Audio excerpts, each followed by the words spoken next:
दूसरे गांव की थी और अब्बू के पास जमीन में काम वगैरह करने के लिए आती थी। मेरी सौतेली माँ काफी खूबसूरत थी और मेरी बहन इफ्रा वो भी काफी हसीन थी। मेरे अब्बू ने मेरी सौतेली माँ से धूमधाम से शादी की थी।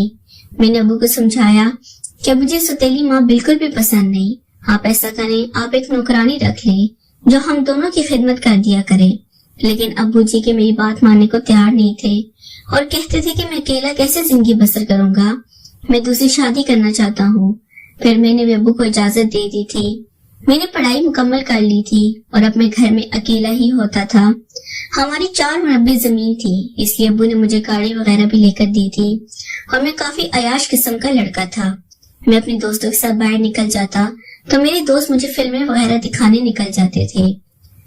मेरे दोस्तों ने मुझे काफी खराब किया था। अब्बू भी मुझे काफी डांटते थे, लेकिन अब्बू मेरे से प्यार भी करते थे। मैं माँ बाप का इकलौता ही बेटा था और अब्बू की सारी जमीन का मालिक था, इसलिए अब्बू भी मुझे ज्यादा नोक चोक नहीं करते थे। मेरी सौतेली माँ तो मुझे कुछ भी नहीं कहती थी और मेरे साथ वो बहुत अच्छा रवैया रखती थी। मेरी सौतेली माँ ने कभी भी मुझे ये महसूस नहीं होने दिया था कि मैं इसका सौतेला बेटा हूँ, लेकिन मैं था कि अपनी सौतेली माँ से इस कदर नफरत करता था। मैं अपनी सौतेली माँ के हाथ का खाना भी नहीं खाता था और अब्बू को भी काफी बुरा भला कहता था, क्योंकि मेरी सौतेली माँ भी काफी खूबसूरत थी और मुझे इसकी खूबसूरती पर गुस्सा आता था। मेरा दिल था कि अब्बू मेरी शादी करते, लेकिन अब्बू देखे इन्होंने अपनी शादी करवा ली थी और एक हसीन औरत के साथ रंगरलियां मनाने रहे थे। मेरी सौतेली बहन इफ्रा मेरे काफी ख्याल रखती थी और वो मेरे साथ काफी अटैच थी। मैं अपनी बहन इफ्रा का काफी ख्याल रखता था और इसके साथ काफी हंसी मजाक करता था। मैं इफ्रा को बाहर घुमाने भी ले जाता और इसके साथ खेलता था। वो 14 साल की थी और मैं 20 साल का था, इसलिए मैंने कभी भी इसको ऐसी नजर से नहीं देखा था कि मेरे अंदर शैतान हाजिर हो जाए। लेकिन एक दिन ऐसा हुआ कि मुझे अपनी सौतेली बहन के साथ ही वो काम करना पड़ा जिसकी मुझे खुद से तवक्को नहीं थी। ये सर्दियों की रात थी। अब्बू जमीनों में ही पानी लगा रहे थे और मेरी सौतेली माँ टाइम से अपने कमरे में जाकर सो गई थी। मेरी सौतेली बहन इफ्रा मेरे कमरे में ही पढ़ाई कर रही थी। रात के 10 बजे मुझे खाने की तलब हुई तो मैंने अपनी सौतेली बहन इफ्रा को कहा कि जाओ फ्रिज में से कुछ खाना निकाल कर ले आओ। ये इफ्रा गई और खाना लेकर आ गई थी।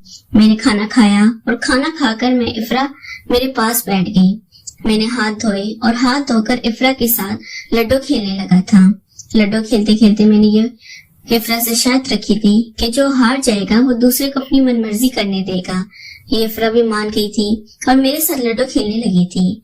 हम दोनों लड्डू खेलने लगे तो बार बार इफ्रा हारने लगी थी और हारते हुए इफ्रा रोने लगी थी, क्योंकि मैंने इसको कहा था कि मैं अपनी मर्जी करूंगा।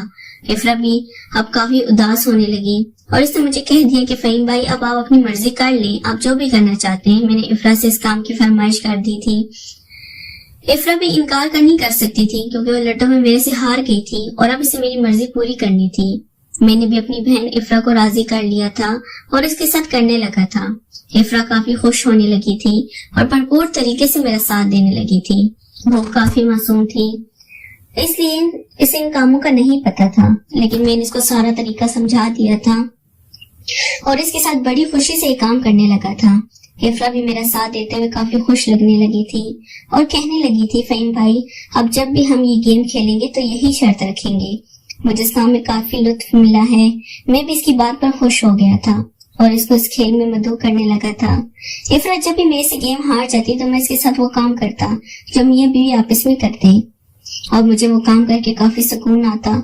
इफ्रा भी जानबूझकर ही मेरे से हार जाती थी क्योंकि वो भी इस काम को काफी पसंद करने लगी थी और इसे कभी मुझे रोका नहीं था। नाज़रीन, अगर आपको ये कहानी पसंद आई हो तो वीडियो को लाइक कर दें।